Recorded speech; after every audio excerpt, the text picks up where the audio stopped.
Good morning my dear students. आज जो आप इस वीडियो में देखने जा रहे हैं ये एसएसटी की क्लास है और ये क्लास 8th के लिए है। क्लास 8th के लिए और चैप्टर नेम है आपका land, soil and water resources. Water resources.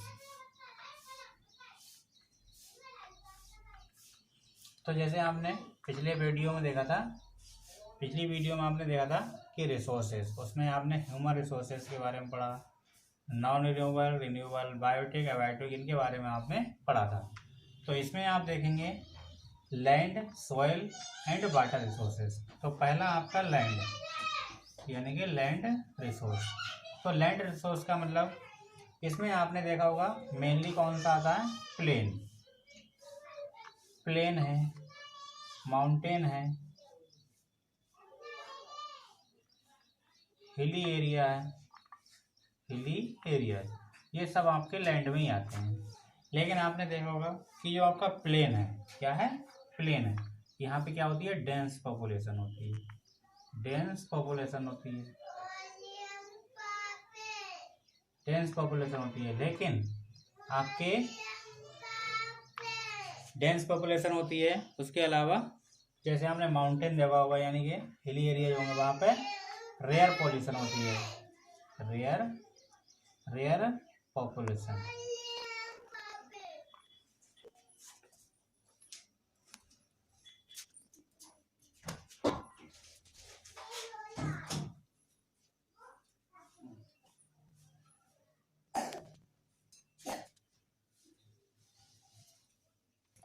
Rare population, तो यहाँ पे रेयर पॉपुलेशन होगी। क्यों रेयर पॉपुलेशन क्यों होती है? क्योंकि यहाँ पे क्या होता है, लैक ऑफ फर्टाइल सॉइल यानी जो फर्टाइल सॉइल होती है वो कम होती है, और यहाँ पे ट्रांसपोर्टेशन की प्रॉब्लम होती है। किसकी? ट्रांसपोर्टेशन की। यहाँ पे ये सारी फैसिलिटी मोर होती हैं, यानी कि मोर, या हम कह सकते हैं इजीली अवेलेबल होती हैं, इसलिए यहाँ पे जो है डेंस पॉपुलेशन होती है और यहाँ पे रेयर पॉपुलेशन होती है। हिली एरियाज में भी यही पोजीशन रहती है आपकी। तो आपका लैंड, तो लैंड जो है आपकी बनती कैसे है? तो बनती कैसे है, जैसे आपने देखा होगा बहुत सारे इसके लिए कंडीशंस होती हैं लैंड फॉर्मेशन के लिए। तो लैंड फॉर्मेशन जैसे आपका नेचुरल डिजास्टर हो गई, या अर्थक्वेक हो गया, वोल्केनोज हो गया, ये सब जो है लैंड को फॉर्म करते हैं। फिर land is used for different purposes, यानी कि जो लैंड है वो डिफरेंट पर्पजेज के लिए यूज होती है। जैसे आपने देखा होगा एग्रीकल्चर के लिए, किसके लिए? एग्रीकल्चर है, फॉरेस्टिंग है, ये फॉरेस्टिंग हो गई आपकी। और इसके अलावा बिल्डिंग हाउस, यानी कि बिल्डिंग हाउस और रोड हो गया, ग्रेजिंग हो गई, इन सभी में जो है लैंड का यूजेज होता है। तो लैंड आपको समझ में आ गया कि लैंड जो है एग्रीकल्चर के लिए यूज होती है, फॉरेस्टिंग के लिए होती है, हाउस बनाने के लिए, रोड बनाने के लिए, ग्रेजिंग के लिए, इन सब पर्पज के लिए इसका यूज किया जाता है। तो लैंड यूजेज। अब आप देखेंगे कि लैंड का यानी कि जो है कंजर्वेशन ऑफ लैंड का मतलब यानी कि जो हमारी लैंड है उसको हम कंजर्व यानी कि सुरक्षित कैसे करें। तो हमें क्या करना चाहिए, जो एग्रीकल्चर है उनमें मोर पेस्टिसाइड का यूज ना करें। नो मोर पेस्टिसाइड या वाटर इरिगेशन, यानी कि ज़्यादा पानी भी नहीं लगाना चाहिए, जिससे उसके जो मिनरल्स होते हैं इसमें साल्ट जो है ज़्यादा क्रिएट हो जाता है एवापोरेशन द्वारा, और जो इनके मिनरल होते हैं वो डिस्ट्रॉय हो जाते हैं, वाटर की कैपेसिटी होती है वो ख़राब हो जाती है। इसके अलावा जो है ओवर ग्रेजिंग से बचें। किससे? ओवर ग्रेजिंग से बचना चाहिए, ओवर ग्रेजिंग से भी बचना चाहिए। तो ये सब क्या है, लैंड कंजर्वेशन के तरीके हैं। फिर आपका आता है लैंड डिग्रेडेशन। क्या चीज? Land degradation. लैंड डिग्रेडेशन का मतलब होता है यानी कि वो सारे पर्पज जिसके द्वारा जो इसकी फर्टिलिटी होती है, हम कह सकते हैं फर्टिलिटी लेस फर्टिलिटी यानी कि इसकी फर्टिलिटी होती है वो कम हो जाती है। और वो किसके द्वारा होती है, जैसे आपका मोर पेस्टिसाइड का यूज करके, यानी कि पेस्टिसाइड ज़्यादा यूज करेंगे तो भी इसकी फर्टिलिटी डिस्ट्रॉय हो जाएगी। मोर वाटरिंग यानी कि ज़्यादा पानी देके। ओवर ग्रेजिंग इनके द्वारा जो है इसकी, यानी कि हम कह सकते हैं कि क्वालिटी में क्या आ जाता है, कमी आ जाती है। क्वालिटी में कमी आ जाती है और वो सब किस कारण आती है, इन सब के कारण जो है इसकी क्वालिटी में कमी आ जाती है। That is called land degradation. अब लैंड डिग्रेडेशन जैसे आपका क्या है, लैंड कंजर्वेशन, तो वही हम स्टेप अपनाएं तो ये जो है इससे कम हो जाएगा, यानी कि लैंड डिग्रेडेशन भी कम हो सकता है। फिर है आपका लैंडस्लाइड। लैंडस्लाइड जैसे हमारा आपने सुना होगा लैंडस्लाइड होता क्या है, जैसे कि वर्ड से क्लियर है। लैंडस्लाइड जैसे हमारी अर्थ है, इसके अंदर इस टाइप की कुछ प्लेटें हैं, इस टाइप की ये प्लेटें हैं। तो कभी कभी जो है अर्थ के अंदर जो है प्रेशर आता है, तो ये जो प्रेशर क्रिएट होता है तो ये जो स्लेटें हैं ये आपस में क्या होती हैं, टकरा जाती हैं। जब टकरा जाती हैं तो ये आपस में क्या होती हैं, एक दूसरे से बहुत बहुत दूर हो जाती हैं, और ये क्या होता है, लैंडस्लाइड। तो कुछ पोर्शन जो होता है वो ज़मीन का ऊपर उठ जाता है, यानी कि जैसे ये ऊपर हो गया, और एक जो है वो नीचे धंस गई। तो यानी कि जब ये ऐसा हो जाएगा तो इस टाइप का जो है गड्ढा आपका फॉर्म हो जाएगा। That is called land sliding. तो लैंड स्लाइडिंग आपको समझ में आ गया। इसके अलावा जैसे आपका लैंड स्लाइडिंग, फिर आप जो है देखेंगे कि माइटिगेशन मैकेनिज्म क्या है, एक तरीका है जिससे हम क्या करते हैं, लैंड डिग्रेडेशन को रोक सकते हैं। माइटिगेशन क्या होता है, कंट्रोलिंग ए सिचुएशन और making effort of an event less unpleasant, less harmful, less serious is called mitigation mechanism. यानी कि अर्थ को लैंड डिग्रेडेशन से बचाने का जो तरीका होता है that is called mitigation mechanism. और ये माइटिगेशन मैकेनिज्म के कुछ प्रोसेस होते हैं। तो पहला क्या है, to check the intense blasting specially in the big zone prone to the landslide, यानी कि जहाँ पे लैंडस्लाइड आया वहाँ पे ज़मीन की हमें चेकिंग करनी चाहिए।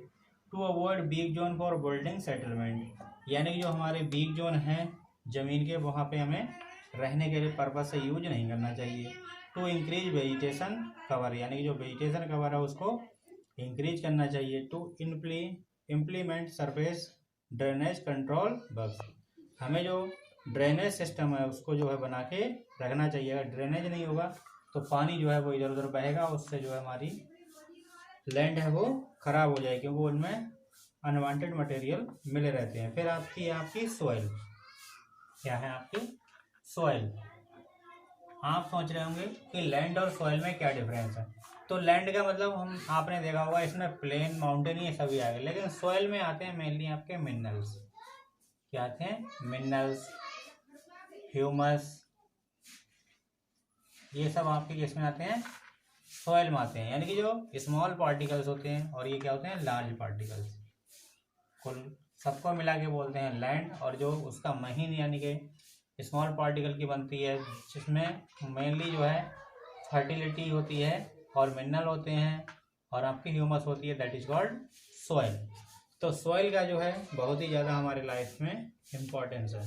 क्यों है, क्योंकि सॉइल का जो है बहुत ही ज़्यादा पर्पज के लिए यूज होता है। Soil, factors of soil formation. तो सॉइल जो है आपकी फॉर्म कैसे होती है, तो पहला है आपका पेरेंट लॉ।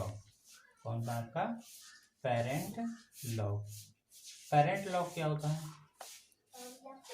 पेरेंट लॉ में डिटरमाइन कलर, यानी कि इसमें क्या होता है पेरेंट लॉ में,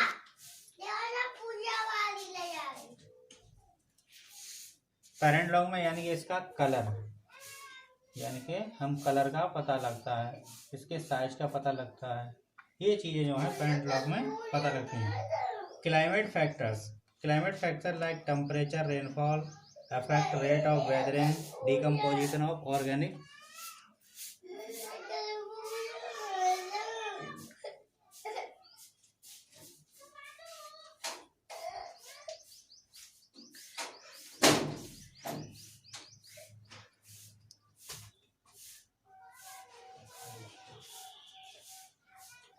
पेरेंट ब्लॉक में आपने देखा, ऐसे क्लाइमेट फैक्टर्स में देखा, ऐसे बायोमास। बायोमास में आपके फ्लोरा एंड फौना होते हैं। फ्लोरा एंड फौना यानी कि जैसे प्लांट वगैरह होते हैं, ये सड़ गल जाते हैं तो इनसे जो है बायोमास क्रिएट होती है। टाइम, जैसे ही टाइम बढ़ता है तो हमारे अंदर जो मिनरल्स होते हैं वो उनकी क्वांटिटी बढ़ती जाती है। जैसे आपने देखा होगा गार्बेज, क्या चीज़, गार्बेज समय के साथ ये जमीन को या सॉइल को बहुत ज़्यादा फर्टाइल कर देता है।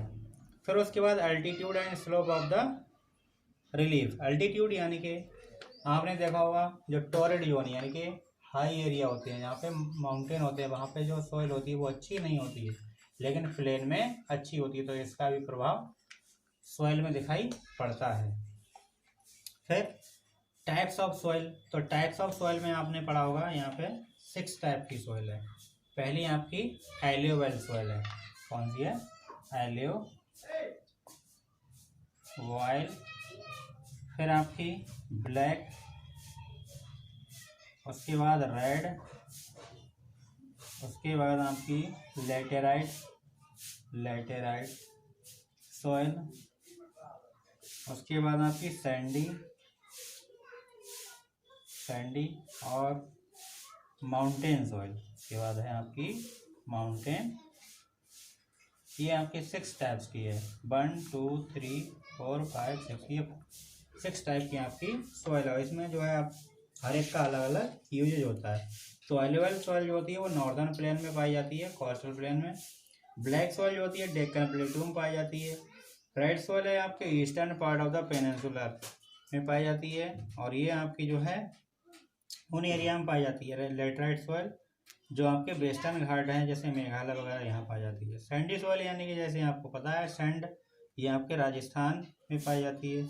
माउंटेन जो यानी कि जैसे नाम से क्लियर है, ये हिली स्टेशंस में पाई जाती है। फिर आप देखेंगे आपका कंजर्वेशन ऑफ सॉइल, यानी कि हम जो सॉइल है उसको कंजर्व कैसे कर सकते हैं। तो इसके भी वही पर्पज हैं जैसे लैंड में थे, जैसे ओवर ग्रेजिंग हो गया, वाटर लॉगिंग हो गया, इरिगेशन हो गया, या फिर ओवर ग्रेजिंग हो गया। ये सभी प्रोसेस जो हैं इसके लिए होते हैं। तो इसमें जो है कुछ अलग हैं, जैसे आपके वाटर लॉगिंग। क्या है? वाटर लॉगिंग है। इसके द्वारा जो है वाटर लॉगिंग होती क्या है? वाटर लॉगिंग का मतलब जैसे फील्ड में बहुत ज़्यादा पानी लगा दिया, तो जैसे ही इसका इवापोरेशन होता है तो इसमें जो है साल्ट होते हैं जितने भी, वो सब ज़मीन में रह जाते हैं, और इसमें साल्ट की क्वांटिटी बढ़ती चली जाती है। साल्ट की क्वांटिटी बढ़ती जाती है, इससे जो है फर्टिलिटी इसकी कम हो जाती है।